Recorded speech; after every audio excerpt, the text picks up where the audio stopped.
So take a deep breath. Everybody gets high sometimes, you know.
Portadora.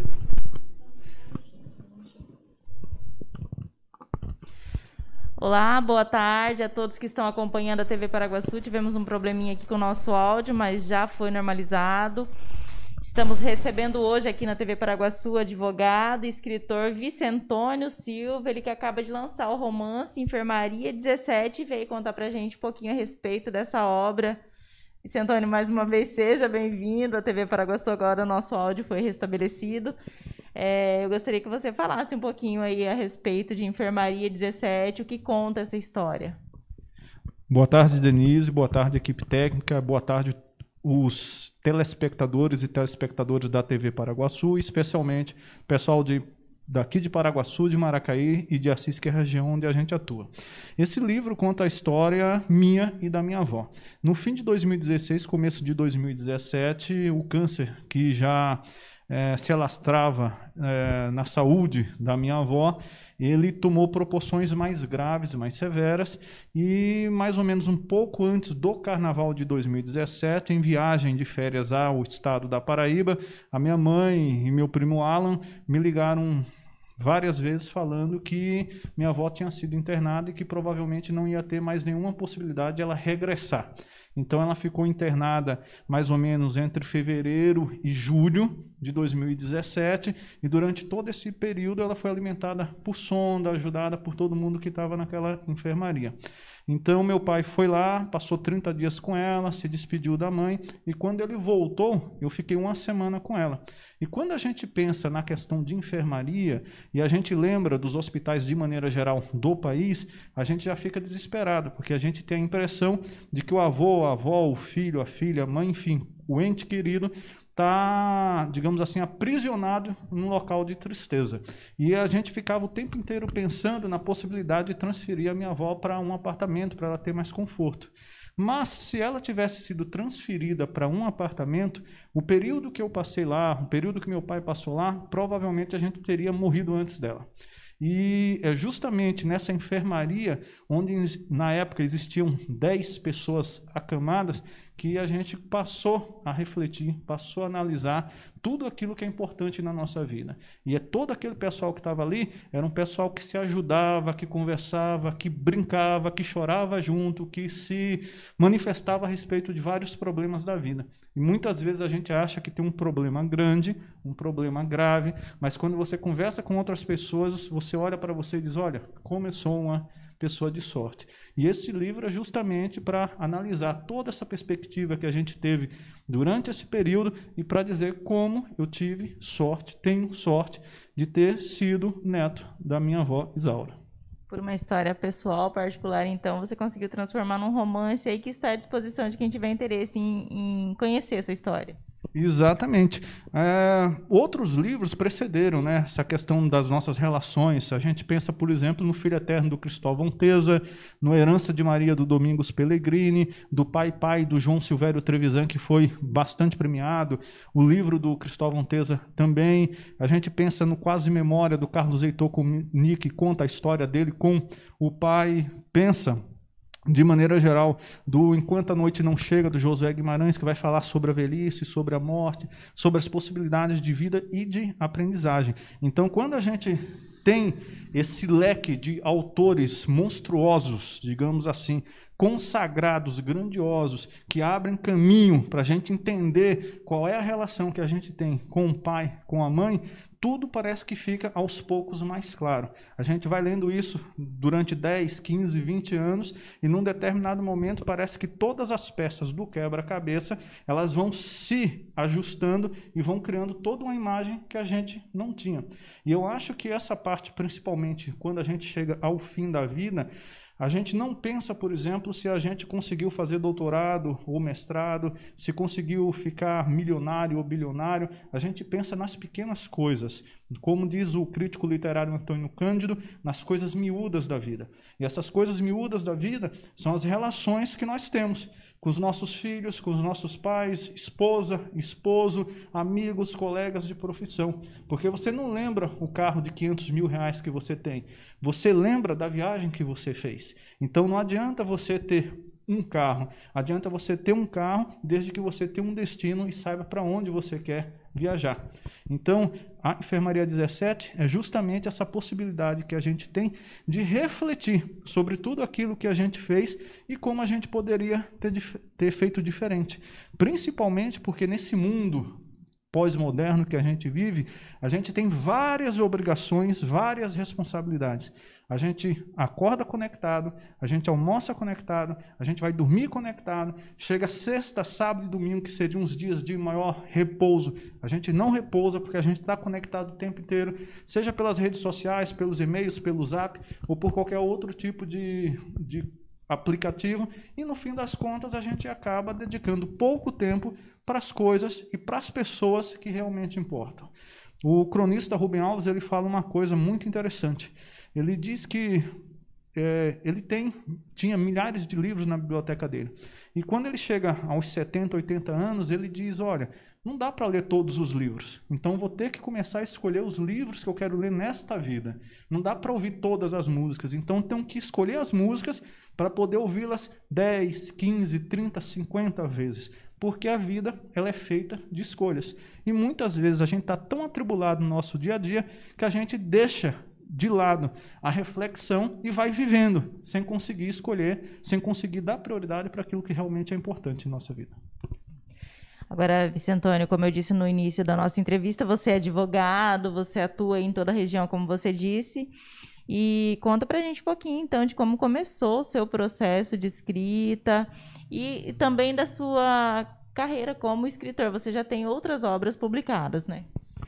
O meu processo de escrita era mais ou menos o seguinte, quando eu tinha uns 13 anos mais ou menos, meu pai sempre gostou muito de ler, a gente tinha uma biblioteca de uns 3, 4 mil livros em casa, e meu pai sempre gostou da parte de ciência política, psicologia, psicanálise, e eu queria ser igual ao meu pai. Então eu comecei a ler a parte de ciência política, filosofia política, psicologia, só que aí eu descobri a literatura, e quando eu descobri a literatura, todo o resto, com todo respeito a todas as disciplinas, virou resto mesmo. Então a gente começa a se fixar, a pensar na questão da literatura. Com o tempo, a gente vai refinando esse gosto pela literatura, e em vez de ler só escritores mortos, Machado de Assis e Companhia Limitada, você passa a conviver, a ler com os escritores vivos, ler os escritores vivos. E quando você escolhe um escritor, vai lendo, a ideia inicial é você entrar em contato com esse escritor, dizer, gostei do seu livro, não gostei, me dá uma ideia sobre isso e aquilo outro. E assim aconteceu, por exemplo, com o escritor Luiz Antônio de Assis Brasil, o escritor Moacir Clia, que já é falecido, com a escritora Valesca de Assis, que inclusive me ajudou a repassar esse livro página a página, trocando ideias e tudo mais. E aí, quando a gente começa a pensar nisso, a leitura ela passa a se tornar importante. Durante mais ou menos 8 anos eu fui cronista semanal do Jornal de Assis em Assis, e fui também, durante 4 ou 5 anos, cronista semanal do já extinto Oeste Notícias, de Presidente Prudente, além de colaborar em vários outros jornais de literatura no Brasil inteiro. Então, com isso, a gente vai aprendendo, como dizia o Moacir Sclia, a ser escritor em razão de 2 questões. Da disciplina que você adquire, porque você tem um prazo para escrever e tem uma quantidade X de caracteres para preencher. Então, toda semana, faça chuva, faça sol, esteja doente, esteja saudável. Você tem que se disciplinar. E a segunda questão é você exteriorizar toda essa leitura que você faz do mundo. E com isso a gente vai pegando o hábito. A partir disso aí, a gente estabelece quais são os temas. É impossível a gente abranger todos os temas. Então, a gente tenta se aproximar da escrita daqueles escritores que nós admiramos. Então,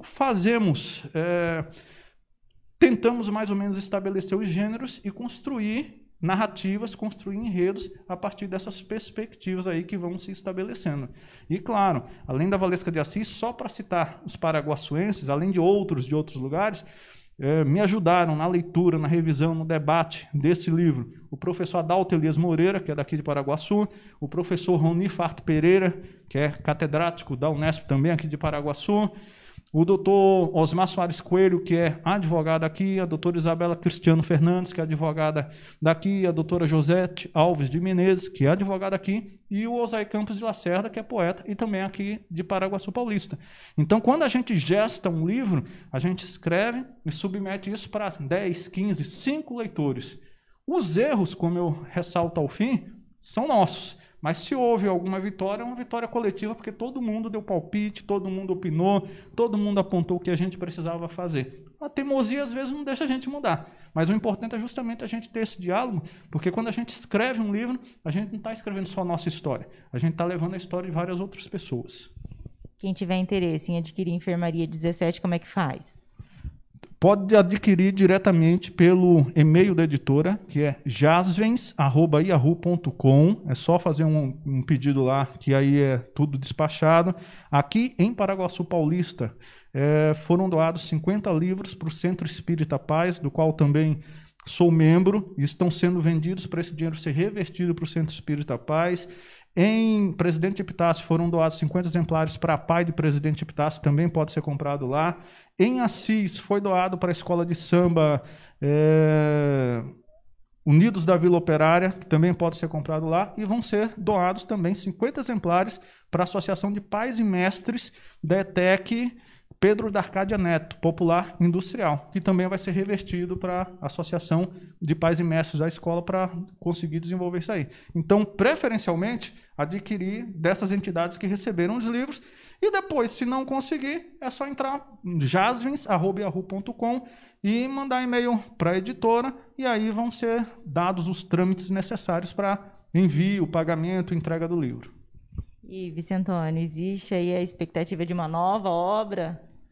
Olha, a gente está gestando 2 obras, na verdade, literárias, de criação literária, 2. Uma é uma peça de teatro em que eu resgato as personagens de um dramaturgo chamado Henrik Ibsen e dou uma nova perspectiva para elas, e outra é a respeito de uma história de Natal.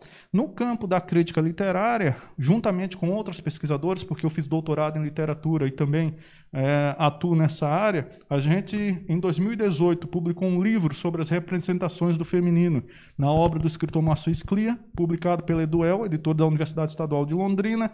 2019, representações do feminino na obra do escritor Josué Guimarães, e a gente está organizando um livro sobre a Valesca de Assis, que é uma escritora importantíssima no Rio Grande do Sul, sobre a obra infantil do Moacir Sclia e sobre os contos do Josué Guimarães. E estamos com um 4º livro, que é sobre as representações do feminino na obra do José Saramago.